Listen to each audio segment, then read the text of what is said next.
Hello everyone, I am Candidate Master Atul Dahale and welcome to my Incredible Chess channel.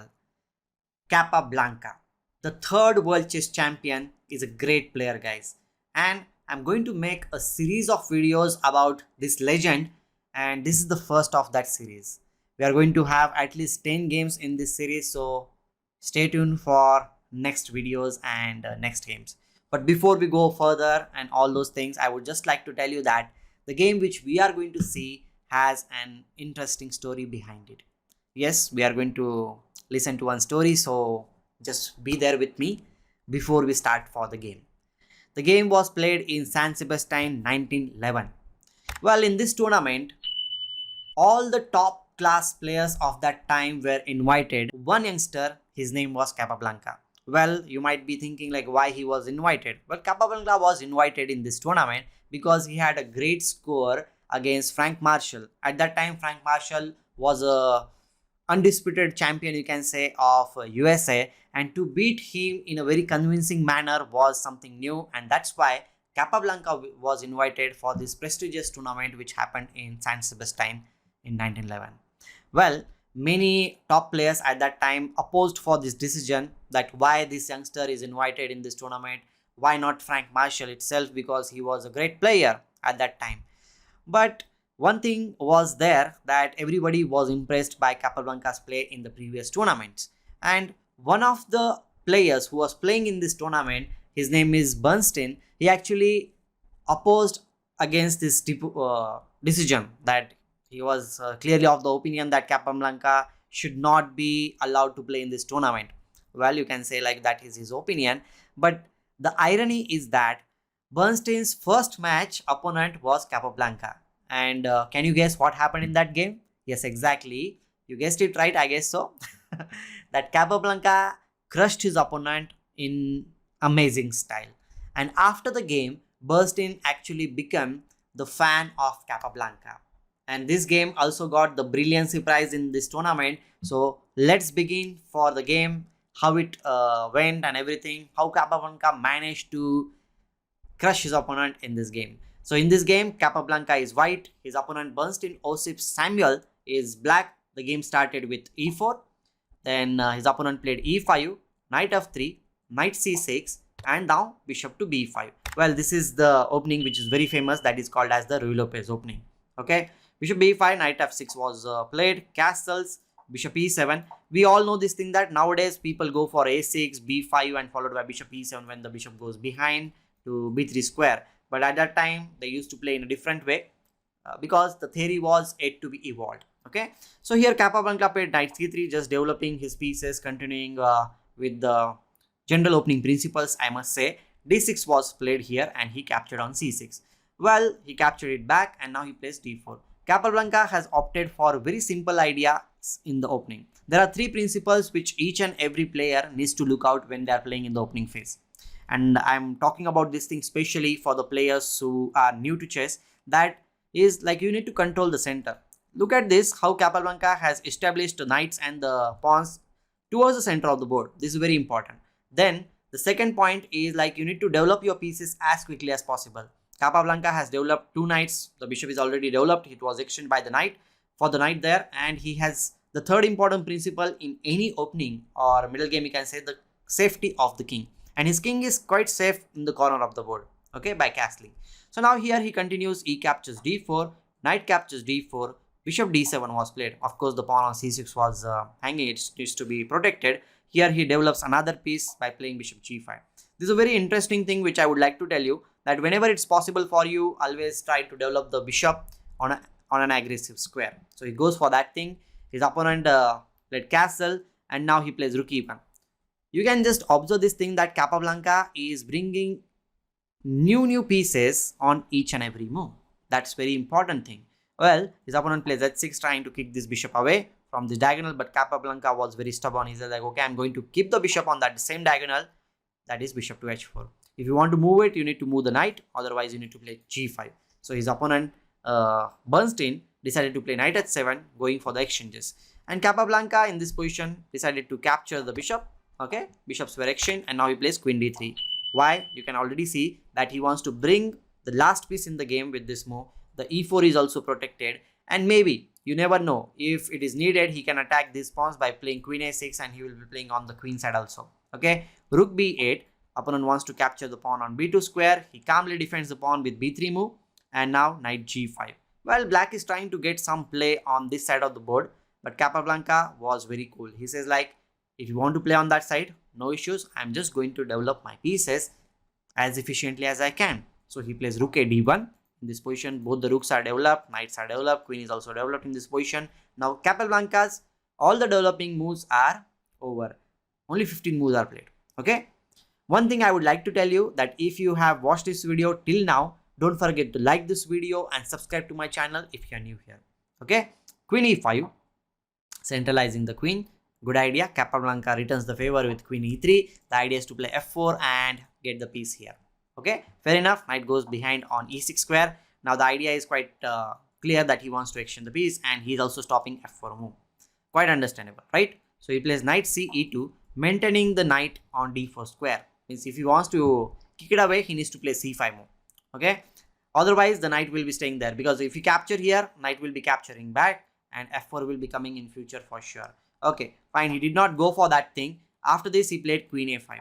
This is the moment I would like to say that the table started changing. Okay, until now everything is equal. It is not like white is having great advantage or black is having any advantage. It is quite equal. But the idea behind playing queen a5 was a little bit tricky, we can say.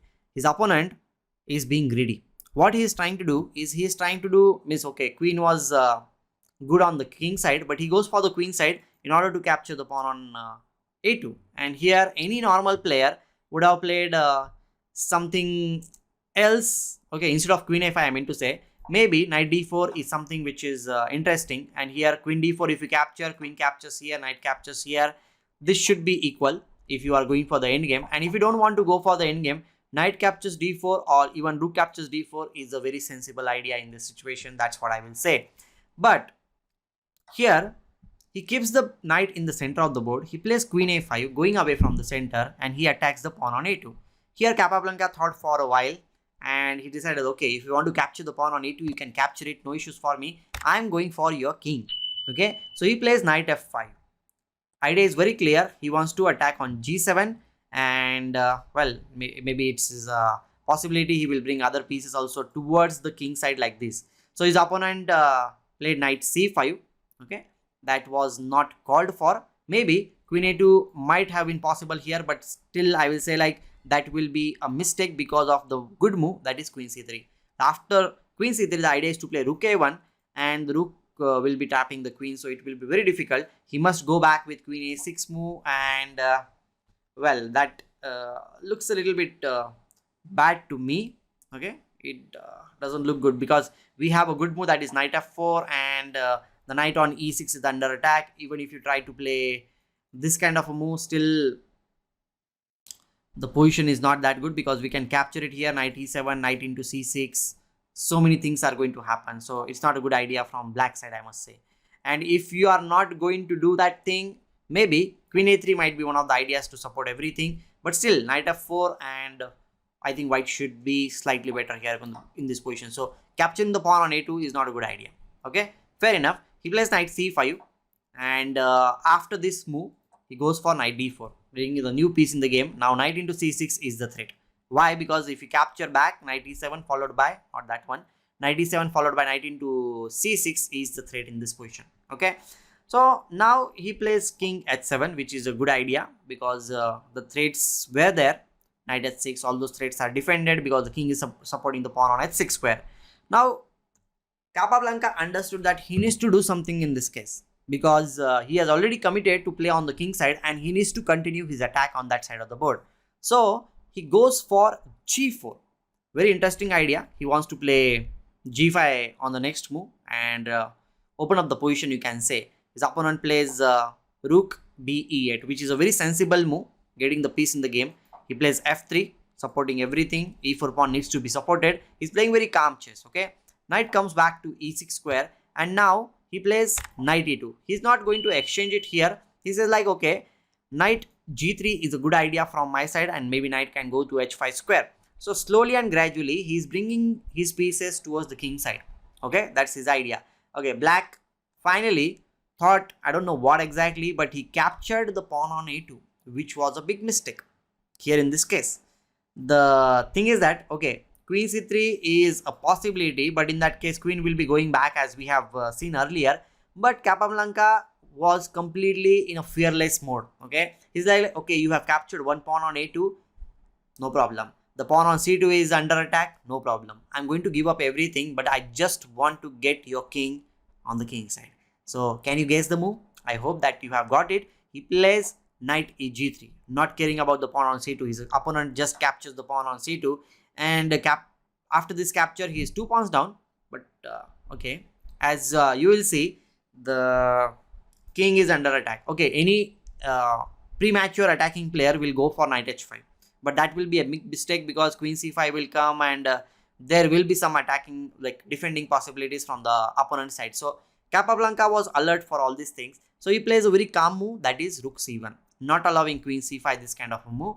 The queen needs to move, so he plays queen to b2, supporting the pawn on g7. This is very important. He goes for knight h5. Again, the pawn on g7 is slightly under attack. I know that right now you cannot really capture it, but the threats are there. Okay, so here maybe rook g8 is a good idea to support the pawn on g7 with more pieces, you can say. But he plays rook h8, which is a slightly mistake in this case. Okay, I just want to tell you one more thing also. Let's suppose he plays some random move like a5. What is going to happen?